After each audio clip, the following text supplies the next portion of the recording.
You know, it's time to put your fabric softener in there. Come on, slow down.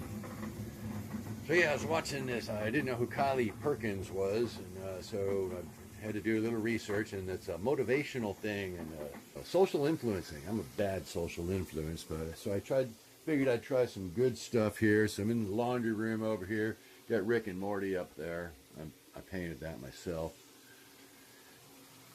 So it's handy to have a really loud washing machine with a bearing that's bad, because you can tell when the cycle's getting ready to end and exactly where it is. So this is where you got to put and I like doing this by hand. You can't, if you use this thing in there, it gets all gummed up and really nasty. You got to wash that out every once in a while. So yeah, use some fabric softener.